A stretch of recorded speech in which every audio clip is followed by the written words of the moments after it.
10 years ago, I created this channel on YouTube, which is, of course, a very long time, so I wanted to reflect a little bit to see what I've accomplished and what I've failed to do in the time that I've been on this platform.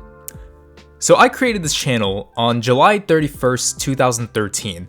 I was basically in like 5th grade, clearly being influenced by all these YouTubers who I used to watch back in the day, and there is one type of content that I was attracted to, and that was playing with plush dolls, specifically related to Mario characters, because you know me, I love Nintendo and a lot of the games that they create. I used to watch channels like The Cute Mario Bros, Goomzilla, which by the way, Goomzilla is a classic. They've basically pioneered plush videos during the early 2010s. But there's also That Guy in the Basement, Super Mario 134, and probably the most influential one, Super Mario Logan.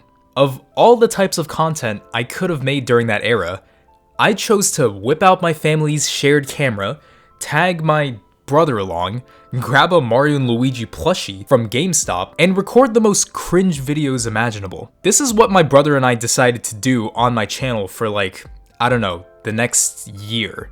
So the first year or two on my channel was making these really cringe videos that I was not proud of at all, but they still hold a lot of sentimental value. These videos just consisted of me holding a Mario plushie and my brother holding Luigi, and we would either just talk about random stuff, do random stuff, or just copy or mimic exactly what we saw on these YouTube channels, and we'd basically just do the same thing for fun. If you try to look for those videos, they're currently not on my channel. There was actually a period where I fully deleted all of my Mario plush videos because back then I didn't know how to private videos so that only I could see them. I just assumed whatever was uploaded to my channel, everybody could see them unless I took them down, and I regret it deeply to this day. Because I even deleted all my raw camera recordings every time I uploaded a new video because my camera's storage was pretty small. At that point, I was kind of growing out of the content that I originally started making, so I guess we're now going to my next quote-unquote YouTube era, I guess if you want to call it. And that was when I started uploading no commentary Roblox gameplay on a couple of games that were on the platform, like Stop It Slender, The Mad Murderer, and Reason to Die. These were the big 3 that filled up the beginning of my channel that you can still watch. I also made some Minecraft videos, but those were pretty boring, and I ended up privating a lot of them because they just weren't good. For like the majority of 2014 to 2015, this is what my channel looked like, but I think the next pivotal point in my YouTube career was definitely on June 10, 2015, where I uploaded a video playing the new Papa Louie game that came out called Papa's Cheeseria. Now, the simplest way I can describe the Papa Louie games, if you don't know what they are, is that it's basically a collection of cooking games that were all themed around the type of restaurant that each game represented. So for instance, Papa's Pizzeria, obviously you're going to be playing a cooking game based around making pizza at a pizzeria. The developers kind of took that idea and started making a whole bunch of games that are not related to pizza, but are related to other types of food, like burgers, tacos, wings, pancakes, so on and so forth. I've been a pretty big fan of these games ever since I was a kid. They would always appear on the popular Flash game websites like AntCon and Miniclip and Cool Math Games. And it's basically a childhood game of mine that stuck with me for a really long time, a lot longer than I thought it was going to stick around for. So when I heard that a new Papa Louie game was coming out, I was ready for this new game.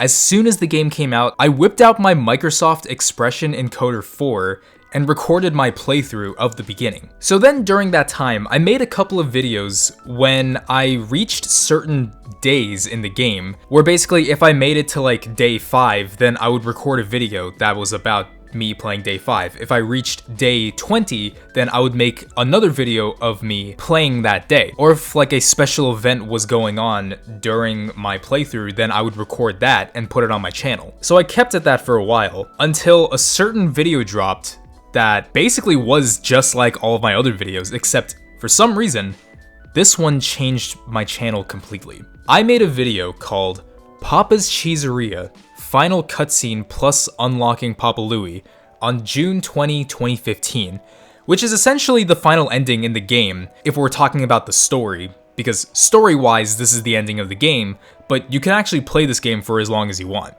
I kind of just bragged about how it only took me 10 days to beat the game, and I was probably one of the first YouTubers to beat it within that time frame, so there was an audience of people who wanted to see what the ending was. But after that video was uploaded, I didn't think anything of it until it just randomly decided to hop onto YouTube's timeless algorithm and reached some views. But what was surprising was that after I made that video, I actually stopped uploading for 11 months instead of just cashing in on the trend that I just randomly got myself into. What I did instead was I just waited for the next Papa Louie game to come out, and I only recorded like 2 videos on it before I just completely gave up on it. And I think at that point, I wanted to switch up my content away from the Papa Louie games, so I turned to my next type of content that also left an impact on my channel, which I'll call Roblox prized event tutorials.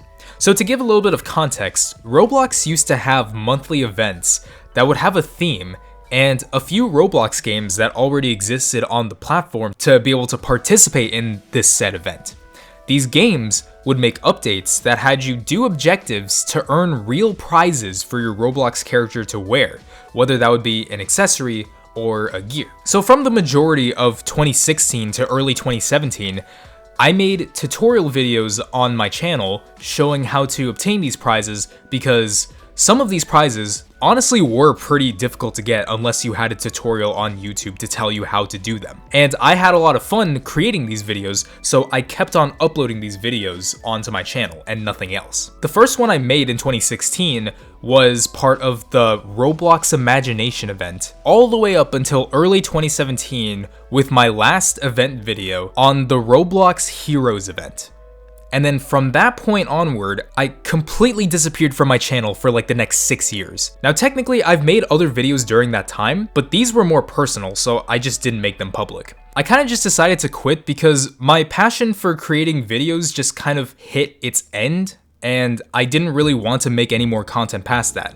I was also going into high school, so my passions sort of switched during that era. So then finally, after my 6-year hiatus, I came back uploading again around last April, so a couple months ago, and I was at it full swing, making gameplay videos, informational content, streams, commentary style videos, and all that. But as of right now, I've kind of slowed down a little bit because my priorities have shifted to other things, like a Roblox game that I'm currently making, and I'm currently having lots of fun with it too. I actually would have missed my channel's 10th birthday if I didn't pull up my studio dashboard this morning with YouTube literally giving me a notification telling me that it's my channel's 10th birthday. So what I got out of reflecting on my channel was that I took lots of breaks in between uploads that are as long as a year each time, and I wasn't as consistent as I thought I was. I had many opportunities to grow my channel to such exponential lengths if I really played my cards right.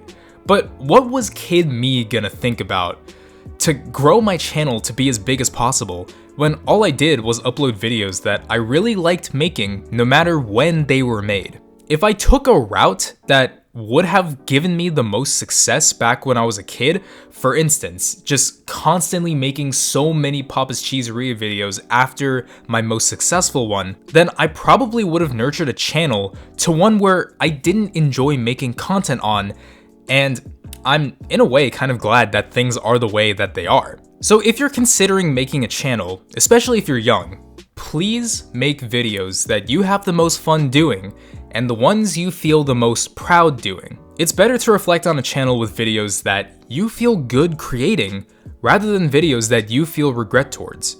Don't feel any pressure towards staying consistent with your channel and also have these sort of false deadlines that really shouldn't exist. And remember, this applies to channels that are starting off, because if you reach a point where you can think about business, then obviously you should consider being consistent, but that is something to worry about like way down the line. So it's better to be worry-free starting off rather than being worried throughout the entire journey. The advice I just gave was potentially advice to you, but also to myself, because I've definitely fallen victim to this kind of mindset during my time on YouTube, especially ever since I started uploading again last April. This was a fun ride. I'm glad for everything I've done on this channel, and I will continue to do the things I love doing, and of course you should too. Because as soon as you start this one project, whether that is making a YouTube channel, a video game, a website, or whatever, don't have the mindset that you'll have to finish what you started. What you decide to make, no matter how much progress is done, can always carry over to future endeavors by saying, yep, I tried it, but from that, I've been able to discover other passions, and I wouldn't have been able to currently be where I'm at if it wasn't for that period in my life. And that's essentially this snowball mindset that I've developed after spending this much time, not only on YouTube, but other places where my projects have led me to where I am now, because it's almost always the case that starting is the most important stage in your progress, because you can't get anywhere until you start doing that thing. So go and start trying or do things that could potentially ignite your passions to shape your future into things that you love the most and can reflect back on your accomplishments to say, I've done that. Thanks for watching.